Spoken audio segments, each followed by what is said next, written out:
You've been squatting for years. Heavy squats, hack squats, leg press, all of it, and your legs still look the same as they did 3 years ago. Same weakness, same tightness in your hips, same lower back pain that shows up uninvited the morning after leg day. Here's the uncomfortable truth nobody in the fitness industry wants to say out loud. Squats are not the king of leg exercises. They're the king of spinal compression.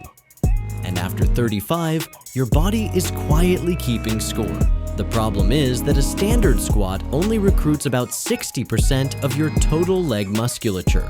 Your gluteus medius, your adductors, your hamstrings at full length, these are the muscles that decide whether your legs stay strong and functional as you age. And squats barely touch them, so your body keeps compensating. Your lower back picks up the slack, your hip flexors get tighter, and the muscles that actually matter, the ones that prevent your knees from collapsing and your hips from dropping with every step you take, never get the signal they need. That's not a training problem, that's a targeting problem, and it can be fixed. In this video, I'm giving you 4 leg movements that hit everything squats leave behind. 3 times more functional leg strength, less joint stress, and legs that actually work in the real world, not just on a platform. No barbell required, no squat rack, just 4 movements that take your legs apart and rebuild them the right way. But before we get into them, I need to explain one principle, because understanding this will completely change how you train your lower body for the rest of your life. And stay with me through movement number 3. It targets the single most neglected muscle in your entire lower body. The one most men over 35 have almost completely lost without ever realizing it.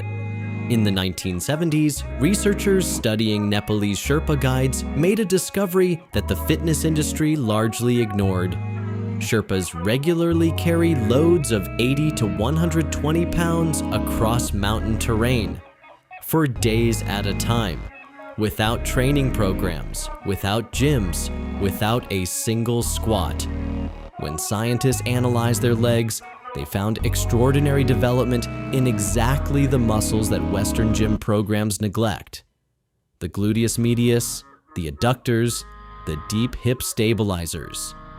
Their training wasn't bilateral. It wasn't loaded the same way on both sides. It was unilateral, functional, and constantly varied by the demands of uneven terrain. 4 movements, same principles. Let's go. Movement number 1, the Copenhagen plank. Most men have never heard of it. Even fewer have tried it. And if you haven't, you've been missing the most important lateral hip stability movement you can do without equipment. Here's the muscle nobody talks about, the gluteus medius. It's the muscle responsible for keeping your pelvis level every single time you take a step.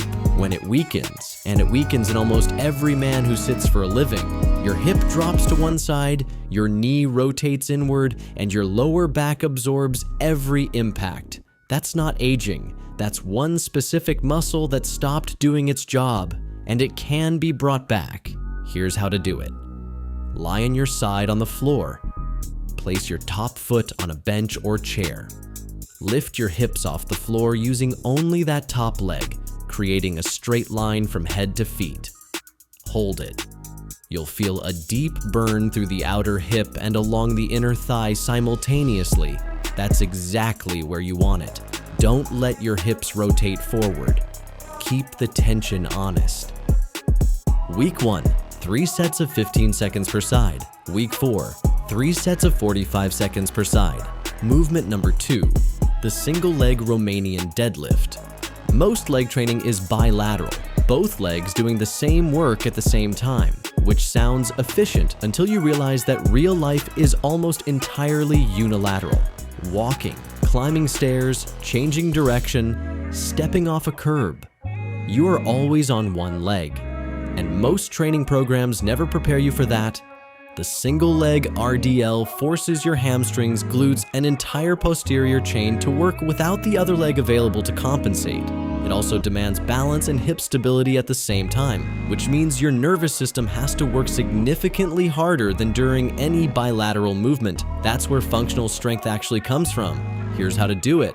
Stand on one leg with a very slight bend in the knee. Hinge forward at the hip, letting your free leg extend behind you as your torso drops toward the floor. Keep your back completely flat throughout. Feel a deep stretch in the hamstring of your standing leg at the bottom. Then drive your hip forward and return to standing.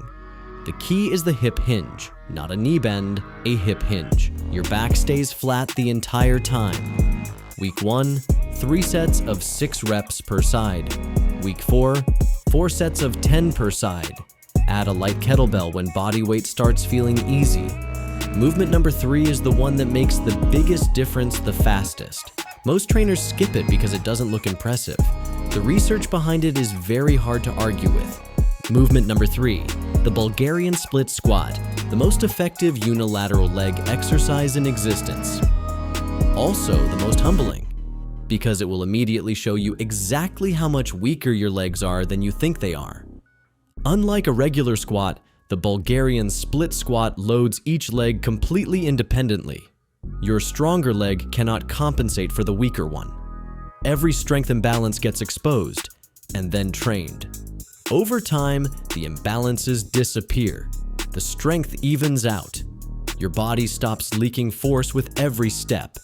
It also targets your quads and glutes through a full deep range of motion, specifically the lengthened position at the bottom of the movement where research consistently shows the most muscle growth and strength development actually occur. Here's how to do it. Stand about 2 feet in front of a bench or chair. Place your rear foot on the surface behind you. Lower your back knee toward the floor, keeping your front shin as vertical as possible throughout. Pause at the bottom for 1 second, then drive through your front heel back to the top. Your front knee tracks in line with your toes at all times. If it's collapsing inward, your glute medius isn't firing properly, which means the Copenhagen plank from earlier is doing exactly the right work. Week 1, 3 sets of 6 reps per side. Week 4, 4 sets of 10 per side with added weight. Quick question before the last movement. Which of these 3 have you never done before? Drop the name in the comments. I read every single one. Movement number 4, the reverse lunge with knee drive. This is the movement that ties everything together. It combines single leg stability, hip flexor strength, glute activation, and coordination into one athletic pattern. And it directly mirrors the mechanics of walking, running, climbing, and changing direction, which is the entire point of building functional leg strength in the first place. The reverse lunge is fundamentally safer than a forward lunge because it keeps your front shin vertical and dramatically reduces shear force on the knee.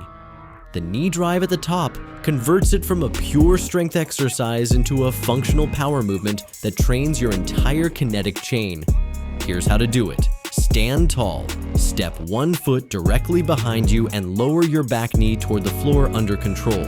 At the top of the movement, instead of simply returning to standing, drive your rear knee forward and up to hip height in one explosive movement. Balance for a half second at the top, then step back into the lunge again. The drive is the point. That's where the athleticism lives. Week 1, 3 sets of 8 reps per side. Week 4, 4 sets of 12 per side. So here's your complete leg system. Copenhagen plank, single leg Romanian deadlift, Bulgarian split squat, reverse lunge with knee drive. 4 movements, 0 squats, 3 times more functional leg strength.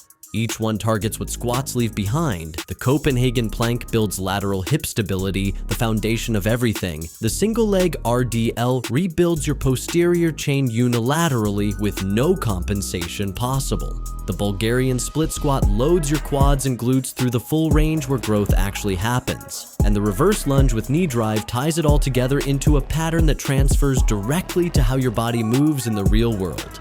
Train this 3 times per week. Week 1, focus entirely on form. Week 2, add reps. By week 4, you'll notice the difference not just in the gyms, but on stairs, on walks, in sport, in everything. The Sherpas didn't build their legs with squats. The Spartans didn't build their legs on a leg press. They built them through functional, unilateral loaded movement patterns. Now you have those exact patterns.